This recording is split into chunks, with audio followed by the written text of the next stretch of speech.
তিনি শুয়ে আছেন, সাল্লাল্লাহু আলাইহি ওয়াসাল্লাম বলেন ওয়াইলুল লিল আরব, ওয়াইলুল লিল আরব মিন শাররি কদ ইখতারাব। আরব জাতির জন্য ধ্বংস, আরব জাতির জন্য ধ্বংস। কি ভয়ঙ্কর ফিতনা ধেয়ে আসছে ওদের দিকে, কি ভয়ঙ্কর ফিতনা ধেয়ে আসছে। এবং তিনি হাতের ইশারা করে দেখালেন এইভাবে যে আজকে নবীজি বলছেন 1400 বছর আগের কথা, 1445 বছর আগের কথা, 1445 বছর আগে নবীজি বলেছেন আজকে, ওই সময় আজকে ইয়াজুজ আর মাজুজের যে দেয়ালের কথা মনে আছে? যুলকারনাইনের সময় দেয়াল, এই দেয়াল এতটুকু পরিমাণ খুলে দেয়া হয়েছে, এতটুকু পরিমাণ খুলে দেয়া হয়েছে 1400 কত বছর আগে। তখন তার স্ত্রী বলছেন আনুহলিক ওয়া ফিনা সালিহিন, আনুহলিক ওয়া ফিনা সালিহিন ইয়া রাসূলুল্লাহ, হে আল্লাহর রাসূল সাল্লাল্লাহু আলাইহি ওয়াসাল্লাম, আমাদের মধ্যে ভালো মানুষরা থাকা সত্ত্বেও কি আমরা ধ্বংস হয়ে যাব? আপনি যে বলছেন ওয়াইলুল লিল আরব, আরবদের জন্য ধ্বংস। নবীজি বলছেন নাম, হ্যাঁ নাম, হ্যাঁ ধ্বংস হয়ে যাবে। ইদা কাসুরাতিল খাবাস, যখন নগ্নতা, বেহায়াপনা, অশ্লীলতা সমাজে রন্ধ্রে রন্ধ্রে ছড়িয়ে পড়বে, তখন আলেম জালেম সব ধ্বংস হবে। এই হাদিসটা অকাট্য হাদিস বুখারী মুসলিমে, মানে এটা সহিহ, এটা বিষয়ে কোনো সন্দেহ নেই। তাহলে নবীজি 1445 বছর আগে বলছেন যে আরবদের জন্য ধ্বংস ধেয়ে আসছে, এবং দেয়াল এভাবে খুলে দেওয়া হয়েছে। কাদের দেয়াল? ইয়াজুজ আর মাজুজ। আর ইয়াজুজ আর মাজুজের সাথে আরবদের ধ্বংসকে সম্পর্কিত করা হলো না? ইয়াজুজ আর মাজুজের সাথে আরবদের ধ্বংসকে সম্পৃক্ত করা হলো এবং বেহায়াপনাকে সম্পৃক্ত করা হলো, তাই না? বুঝতে পারছেন? আরব জাতির ধ্বংসের সাথে ইয়াজুজ মাজুজকে কানেক্টেড করা হলো এবং অশ্লীলতাকে, কি বলেন, অশ্লীলতাকে কানেক্টেড করা হলো। এখন আপনি চিন্তা করে দেখেন, সারা বিশ্বে পর্নোগ্রাফি কারা ছড়িয়ে দিয়েছে? বলেন বলেন দেখি, কি বেহায়াপনা না? সমাজের রং ইদা কাসুরাতিল খাবাস, যখন সমাজের রন্ধ্রে রন্ধ্রে বেহায়াপনা ছড়িয়ে পড়বে, ছড়িয়ে পড়ে নাই? মিলান, হাদিসটা মিলান।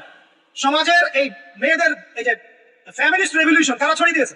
ফ্যামিলিস্ট রেভলিউশন কারা ছড়িয়ে দিয়েছে? ওরা। সমাজে মেয়ে ছেলে একসাথে চলবে একই পোশাকে কারা ছড়িয়ে দিয়েছে? সমাজে মেয়েদের বেপরদায় চলার এই সংস্কৃতি কারা ছড়িয়ে দিয়েছে? মাদক আর সুদের সংস্কৃতি কারা ছড়িয়ে দিয়েছে? জেনা, ব্যভিচার, পর্নোগ্রাফি, এটা কারা ছড়িয়ে দিয়েছে? পৃথিবীর এমন কোন রাষ্ট্র বাকি রাখে নাই তারা এগুলো ছড়াতে, এমন কোন রাষ্ট্র বাকি নেই।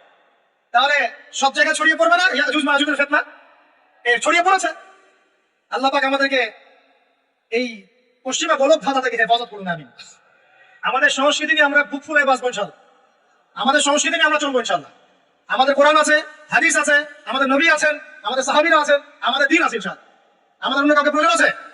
এই যে প্রযুক্তিগত কথাগুলো বললাম, একটু মাথা খাটান, এগুলো আমরাই তৈরি করতে পারবো ইনশাআল্লাহ। সব ভেবে সাজানো যাবে ইনশাআল্লাহ তাআলা। আল্লাহ পাক আমাদেরকে বোঝার তৌফিক দান করুন। তাহলে এক নাম্বার কি বলেছিলাম ভাই? ইলম অর্জন। দুই নাম্বার ইলম অনুযায়ী আমল।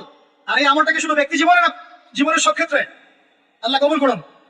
তিন নাম্বার, নিজের পরিবারের যত্ন নিন। নিজের ইলম অর্জন করেছেন, আমল করছেন, এখন অনেক বড় বড় কথা অনেকে বলবে, আগে পরিবার ঠিক করেন। আগে কি করবেন? ব্যাস, পরিবার বলতে আপনার স্ত্রী সন্তান। কারণ বাবা মাকে দাওয়াত দেওয়া যাবে, বাবা মাকে গালমন্দ করা যাবে না, বকাঝকা করা যাবে না। বাবা নামাজ পড়েন, আপনি কি মাটি দিতে পারবেন? মা নামাজ পড়েন, আপনি কি মাটি দিতে পারবেন? পারবেন না। তবে এই যুগে কিছু হতভাগা আছে, এরা বাপ মাকে গায়ে হাত তোলে না। এই যুগে এমন কিছু হতভাগা ছেলে মেয়ে জন্ম হয়েছে, আল্লাহ মাফ করুক, এরা পিতা মাতার সাথেও কি জঘন্য আচরণ করেন।